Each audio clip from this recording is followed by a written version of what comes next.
ఈ ప్రపంచంలో దాదాపు 6,000 నుంచి 8,000 వరకు రేర్ డిసీజెస్ ఉంటాయి.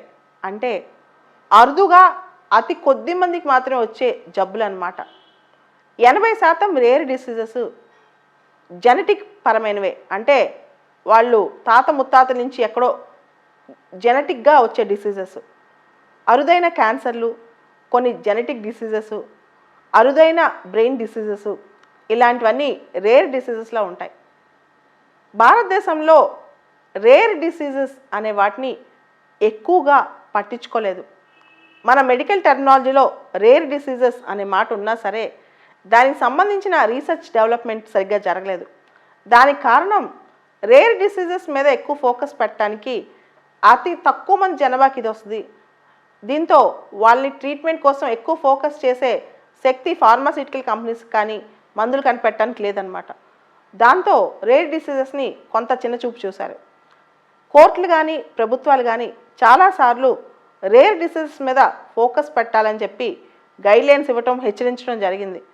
ప్రస్తుతానికి 3 రోజుల క్రితం మన హెల్త్ మినిస్ట్రీ వాళ్ళు national policy for rare diseases ఒక డ్రాఫ్ట్ రిలీజ్ చేశారు. ఒక డ్రాఫ్ట్ పాలసీ ప్రజల సూచనలు సలహాల కోసం ఈ డ్రాఫ్ట్ పాలసీ తయారైంది. ఈ రేర్ డిసీజెస్ కేటగిరీలో గ్రూప్ 1 డిసీజెస్ అంటారు. అంటే వన్ టైం ట్రీట్మెంట్, ఒక్కసారి ట్రీట్మెంట్ ఇస్తే సరిపోయే డిసీజెస్. కాకపోతే ప్రపంచంలో ఉన్న రేర్ డిసీజెస్కి భారతదేశంలో ఉన్న రేర్ డిసీజెస్ కూడా కనీసం 5% ఉన్న డిసీజెస్ అన్నిట్లో 5% డిసీజెస్ కూడా సరైన ట్రీట్మెంట్ అనేది ఎక్కడ లేదు. ట్రీట్మెంట్ కనుక్కోలేదు, మందులు కూడా కనుక్కోలేదన్నమాట. సో ఈ పరిస్థితిలో ఈ పాలసీ తక్కువ ఖర్చుకి రేర్ డిసీజెస్లో ట్రీట్మెంట్, స్వదేశీయంగా అంటే భారతదేశంలో రేర్ డిసీజెస్కి మందులు కనుక్కోవటం, దానికి సరైన ట్రీట్మెంట్ అందించడం, ఈ దిశగా ఈ పాలసీ పయనిస్తోంది. ఈ పాలసీ యొక్క లక్ష్యం ఏంటంటే 20 లక్షల రూపాయల డబ్బులు ప్రధానమంత్రి జన ఆరోగ్య నిధి జన ఆరోగ్య యోజన కింద ఎవరైతే ఎలిజిబిలిటీ ఉంటారో, అంటే దాదాపు భారతదేశంలో 40% జనాభాకి ఎవరికైనా రేర్ డిసీజెస్ వచ్చినప్పుడు 20 లక్షల రూపాయల వరకు ఆ డిసీజెస్ ట్రీట్మెంట్ కోసం సహాయం అందిస్తారు, ఫినాన్షియల్ అసిస్టెన్స్ అందిస్తారనమాట. ఇది చాలా గొప్ప విషయం అని చెప్పొచ్చు. ఇంత డబ్బులు ఎక్కడి నుంచి వస్తాయి? ఈ డబ్బులు ఎక్కడి నుంచి వస్తాయి?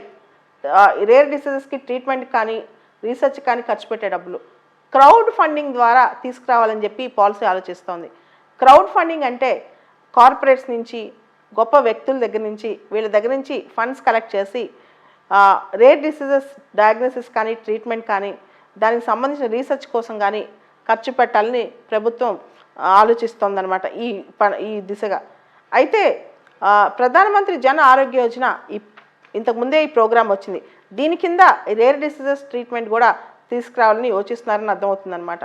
దీంతో పాటు ఒక జాతీయ హాస్పిటల్ బేస్డ్ రిజిస్ట్రీ ఒకటి మెయింటైన్ చేస్తారు.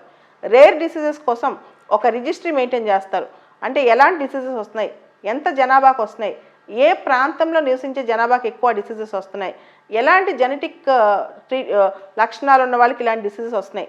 దీనివల్ల ఏమవుతుందంటే ఆ డిసీజ్ యొక్క నిర్వచనం, ఏ జనాభాకు వస్తుంది, ఎలాంటి పరిస్థితుల్లో వస్తుందో తెలుసుకుంటే దాని మీద రీసెర్చ్ అండ్ డెవలప్మెంట్ చాలా ఈజీ అవుతుంది.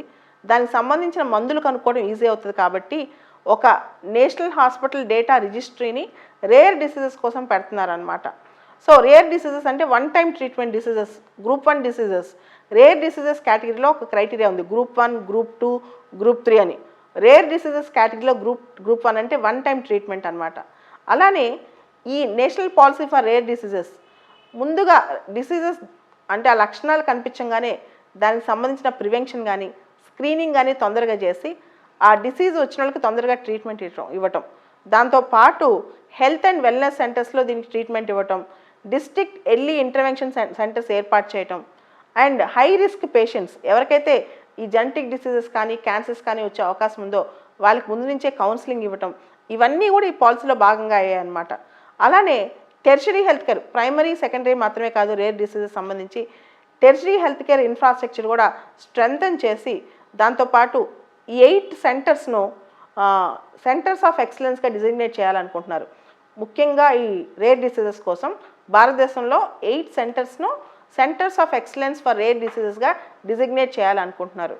సో ఈ రేర్ డిసీజెస్ సంబంధించిన ఫైనాన్షియల్ సపోర్ట్ అనేది కేవలం బీపీఎల్ ఫ్యామిలీ కాదు, అంటే దిగువ దారిద్ర్య రేఖ కింద ఉన్న వాళ్ళు మాత్రమే కాదు, ఎవరైతే మధ్యతరగతి ఉన్నారో వాళ్ళందరికీ కూడా దాదాపు 40% మంది జనాభాకి ఈ రేర్ డిసీజెస్ పాలసీ అనేది సపోర్ట్ చేస్తుంది.